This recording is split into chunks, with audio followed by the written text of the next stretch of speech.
When teachers cross the line, students strike back. School is supposed to be a place where kids learn, grow, and get inspired. But what happens when the very people meant to guide and protect you, the teachers and administrators, turn out to be bullies, manipulators, or just plain lazy? In today's wild ride of real-life revenge stories, students and parents finally had enough and decided to fight back. From vice principals covering up bad behavior, to teachers humiliating their own students, and even one bully teacher who learned the hard way not to kick someone's bag, these tales prove one thing: never underestimate a student with patience, receipts, and a plan for payback. The vice principal who tried to erase the truth. My best friend, who we'll call Kay, is a first-grade teacher. 2 years ago, Kay had a student named Xavier, a sweet 6-year-old boy. But his parents had just gotten divorced. His mom wasn't that great even before she was out of the picture, and his dad was quite disengaged.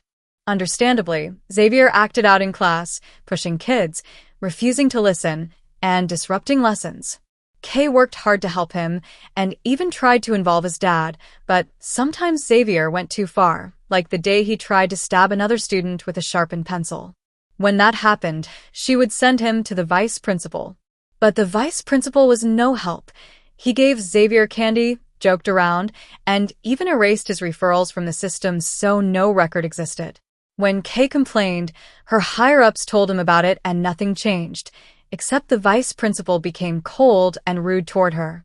So Kay started documenting everything privately, emailing herself records, and keeping her own log. By the next year, Xavier's behavior improved thanks to her dedication, but when another teacher later reported the same issue with a vice principal, Kay handed over all her evidence. This exposed a clear pattern of him erasing disciplinary records, and as a result, he was removed from his position and demoted to a lesser role at another school with less pay. The teacher who mocked struggling students. Meanwhile, another student shared that they had a rough time in high school due to depression and anxiety. Their mom transferred them to a small special school for students with mental health struggles and young mothers. All the teachers there were amazing, except for one math teacher, Mac. Within a week of classes, he stopped teaching and just played TV shows during lessons, left for long chats with the principal, and mocked students behind their backs, calling young mothers idiots and students with learning issues crazies or even downsy. One day, after Mac made a cruel remark, the student finally broke down and told their mom, who turned out to be on the school board. She asked for a written statement, and the student went a step further, collecting written testimonies from dozens of classmates and even some teachers. Together with their own 3-page statement, they submitted everything. By the end of the year, Mac disappeared, having been fired after an investigation. The chemistry class disaster. Another story came from a 15-year-old student starting chemistry class for the first time. At first, the teacher seemed fun, but soon proved to be lazy, cruel, and unpredictable. He would punish the whole class by keeping them late, stop teaching entirely if annoyed, play games on his phone, or laugh at students asking genuine questions. He even put things on tests that weren't taught or in the books. Grades dropped across the board, and parents' emails were ignored. Fed up, the student secretly recorded his behavior, him mocking students, ignoring lessons, and even insulting the student personally, saying they were lousy and that their mom didn't raise them right.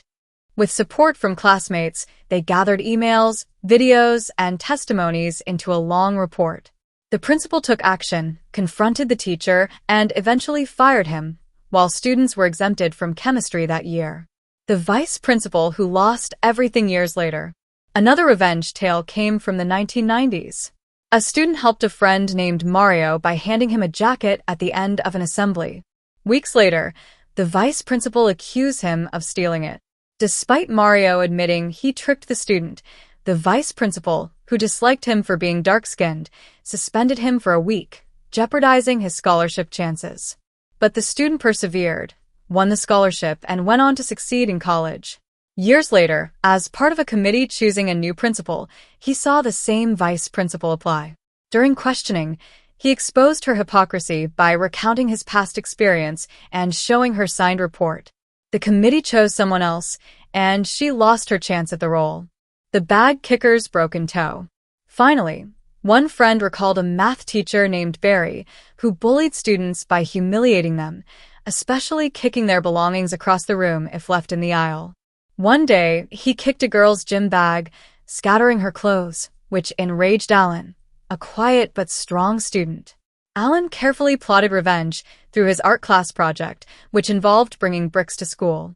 On the day his art class followed math, he carried them in a gym bag, left just slightly in the aisle. Barry, true to form, wound up and kicked it, breaking his toe on the hidden bricks. Barry never kicked another bag again, and though Alan was never caught, he got his sweet revenge. And that, my friends, brings us to another end of our /pro revenge. I hope you enjoyed today's stories. If you did, hit that thumbs up. And if you're not subscribed, consider subscribing so you don't miss these crazy stories.